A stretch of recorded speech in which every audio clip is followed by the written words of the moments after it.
Thanks for visiting my channel. Thanks for subscribing. Thanks for sharing my presentations.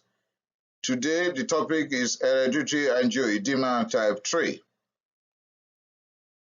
There will be full presentation here at Sudafrika, and you can check out full info on Hereditary Angioedema Types 1, 2, and 3, also acquired angioedema and idiopathic angioedema.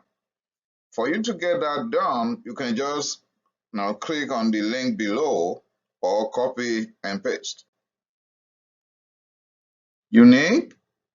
That a question? Of course, yes. Now, asking myself, is hereditary angioedema type 3 unique? The answer is yes. And why that? Number one, this is pretty rare. It is rare to the point that when you go through medical textbooks published before year 2000, you are not likely going to get info on hereditary angioedema type 3. Until 2 decades ago, before records started coming up. Unique also because females are mostly affected here. Not saying men are not or males are not, but mostly females.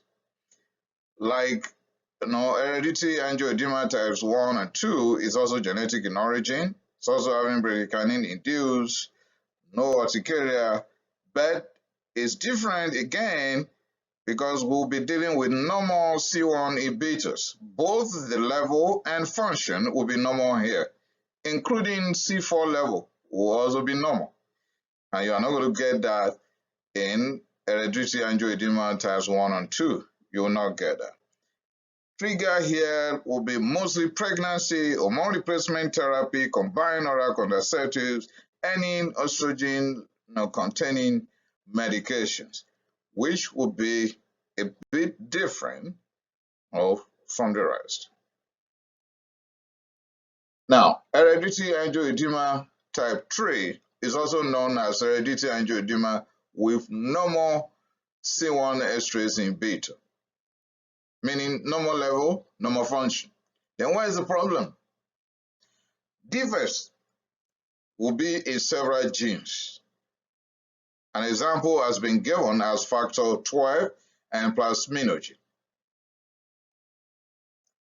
It is very rare, like I've alluded to, under the uniqueness of hereditary angioedema type 3, very rare, and probably because no enough data on it right now, but more will be put together in years to come. There will be normal C1 estrogen inhibitor level and function.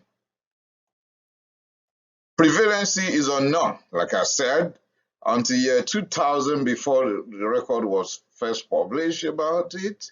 So nothing much until now, and more will be reported in the next maybe 10, 20 years, then we'll know more. And the percentage of hereditary angioedema types 1, 2, and 3 will then change. Found mainly in women, related to estrogen, or you can call it estrogen dependent.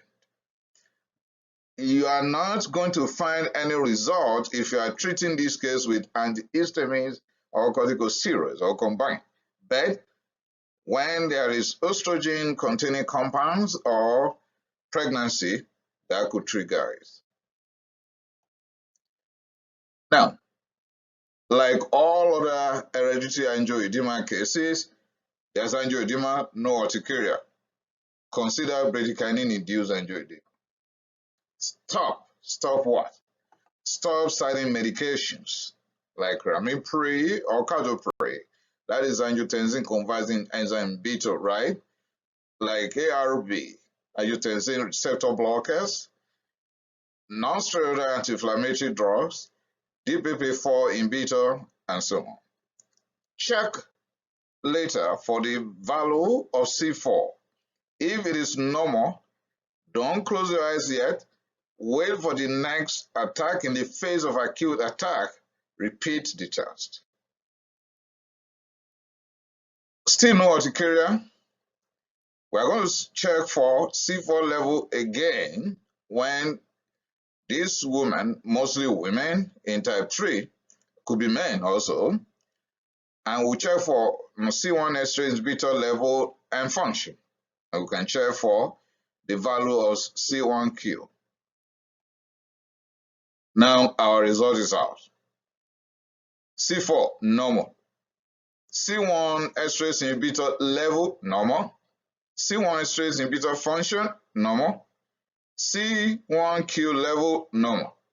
Then, where's the problem? And then medication history, no problem besides estrogen containing compound. So this woman is either pregnant, or she's on combined oral contraceptives, or she's having hormone replacement therapy.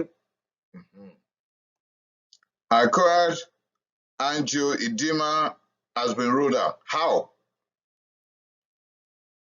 Acquired angioedema will have negative family history, will present late in life, and then there will be associated malignancy or autoimmune condition. That is not the case here, okay? And this is not hereditary angioedema type 1 or type 2 because nothing is wrong with C1 estrase inhibitors. So not the level and not the function. So both ruled out, right? But positive family history, remember, this is just a new case, so might not be written, and no one in the family might know yet that that was the case then. So, and it might be a new mutation entirely, okay? But there's another clue. You've given everything because you are not sure it is bradykinin induced, right? No, histamines not working, corticosteroid not working. And this is a female. Okay, then you look around, any estrogen used somewhere, then you can go down and say, I'm thinking, no, high index of suspicion that this is type 3 hereditary angioedema. But for further details, as per the diagnosis of angioedema in general, please check my channel here. Click on this link or copy and paste.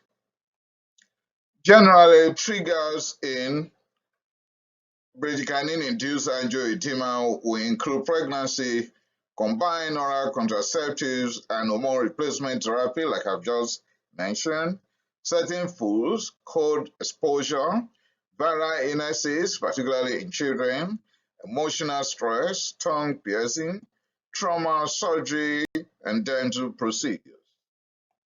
Warning: avoid estrogen and all estrogen-loaded pills like combined oral contraceptives, hormone replacement therapy. And why that?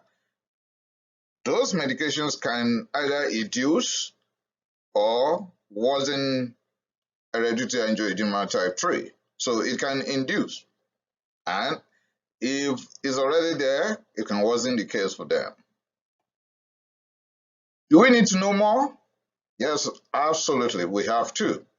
Okay, for full diagnosis process, because complement studies that I've just given you is not the end of what you need to do to make full diagnosis.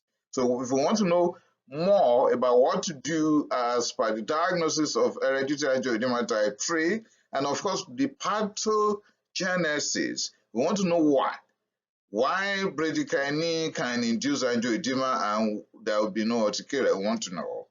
Signs and symptoms, we want to know. Differential diagnosis, you should be curious to know that if it is not hereditary angioedema type 3, what else could present this way? And how do we treat? In acute case, where we will need certain specific medications, not corticosteroid, not antihistamines. So what else? Then prophylaxis, short-term, long-term. We want to know the medications for short-term, medications for long-term. And you can get all those here at Total Max. Just click on this link or copy and paste. With that, I'll come to the end of this very presentation. Thanks for listening. Thanks for sharing. Thanks for giving thumbs up. Thanks for subscribing to my channel. I appreciate it. And you can leave your comment. Thank you.